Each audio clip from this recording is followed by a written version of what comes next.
Assalamualaikum warahmatullahi wabarakatuh. Saya Dimas Wahyu Tripamungkas dari Teknik Sipil NIM 0311 5060. Hari ini saya akan menjelaskan tentang sengketa hukum konstruksi. Pokok permasalahan dalam sengketa konstruksi. Yang pertama, apakah suatu klaim dapat menjadi penyebab timbulnya sengketa konstruksi? Yang kedua, bagaimana penyelesaian sengketa konstruksi dilakukan melalui Badan Arbitrase Nasional Indonesia? Kasus posisi proyek pembangunan Jalan Tol Cipularang tahap 2, paket 2, ruas Purwakarta Selatan, proyek pembangunan Jalan Tol Cipularang tahap 2, paket 2, ruas Purwakarta Selatan. Selanjutnya disebut proyek diawali dengan ditandatangani kontrak kerja antara PT Jasa Marga Persero. Selanjutnya disebut termohon dengan PT Adikarya Persero. Selanjutnya disebut pemohon dengan nilai kontrak sebesar 295 miliar. Jalur tol Cipularang sepanjang 41 km yang dibangun dengan biaya senilai 1,6 triliun itu merupakan jembatan yang menghubungkan tol Padelenyi ke tol Cikampek Jakarta untuk merupakan jalur strategis karena memperdekat atau mempersingkat waktu tempuh Jakarta-Bandung, sekaligus akan menjadikan jalan tol cukup padat di Indonesia. Kerja kontrak disusun dalam surat perjanjian pemborong No. 14 tahun 2004 yang selanjutnya akan disebut perjanjian. Sengketa bermula dari adanya cedera janji atau one prestasi yang dilakukan termohon. Bentuk-bentuk cedera janji yang dilakukan oleh termohon adalah: pertama, termohon ingkar janji memenuhi pembayaran penyesuaian harga berupa ekskalasi atau penambahan harga satuan.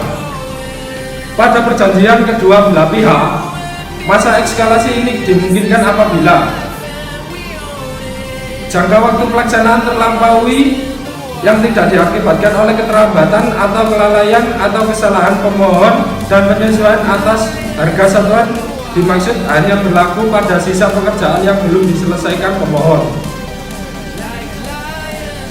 Kedua, hal-hal yang mendapat ekskalasi atau deekskalasi sebagaimana dimaksudkan pada poin A hanya berlaku untuk harga pada major item pekerjaan. Oke, sekian dari saya. Selanjutnya akan diteruskan oleh saudara saya Jonas Wanata. Selamat malam teman-teman. Di sini saya akan melanjutkan presentasi rekan saya Dimas. Saya Jonas Wanata, nomor NIM 031595. Prosedur arbitrase berdasarkan peraturan BANI. Apabila para pihak dalam suatu perjanjian atau transaksi bisnis secara tertulis mencantumkan klausula arbitrase, yaitu kesepakatan untuk menyelesaikan sengketa yang timbul di antara mereka sehubungan dengan perjanjian atau transaksi bisnis yang bersangkutan ke arbitrase di hadapan Badan Arbitrase Nasional Indonesia atau menggunakan peraturan prosedur BANI, maka sengketa tersebut akan diselesaikan di bawah penyelenggara BANI berdasarkan peraturan tersebut dengan memperhatikan ketentuan-ketentuan khusus yang disepakati secara tertulis oleh para pihak, tangan dengan ketentuan undang-undang yang bersifat memaksa dan kebijaksanaan BANI. Dalam pembahasan di atas sudah disampaikan bahwa penyelesaian sengketa antara pemohon dan termohon melalui arbitrase sudah disepakati sejak awal sebagaimana diatur dalam pasal 16 Perjanjian Pemborongan nomor 14 tahun 2004 dan arbitrase diajukan ke BANI.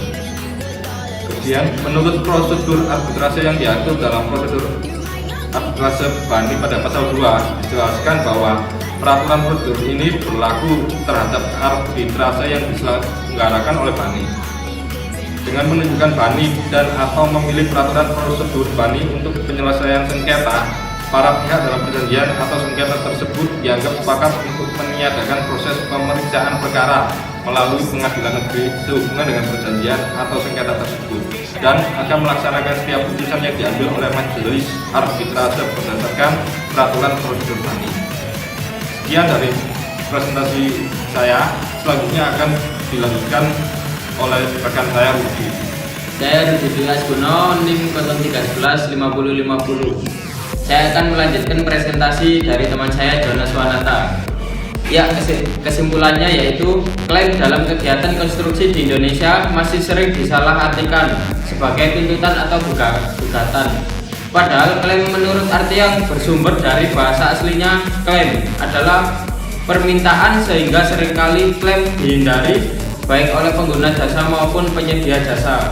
Padahal klaim dapat terjadi di mana dan kapan saja. Oleh karena itu, klaim adalah sesuatu yang wajar dan lumrah, sehingga bukanlah sesuatu hal yang tabu atau menakutkan sehingga harus dihindari.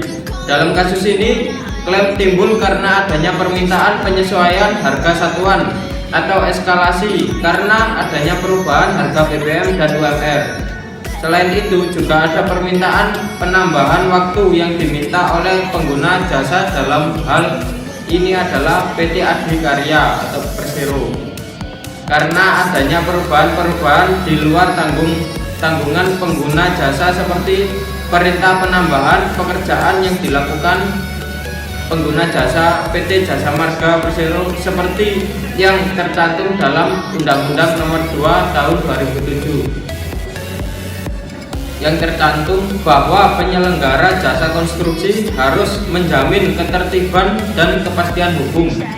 Desain pekerjaan yang sering berubah di luar perencanaan semula, akibatnya terjadi penambahan biaya yang harus ditanggung terlebih dahulu oleh penyedia jasa. Ya, sekian dari presentasi dari saya. Kalau ada kesalahan sedikit pun ya mohon maaf. Ya, terima kasih. Selamat.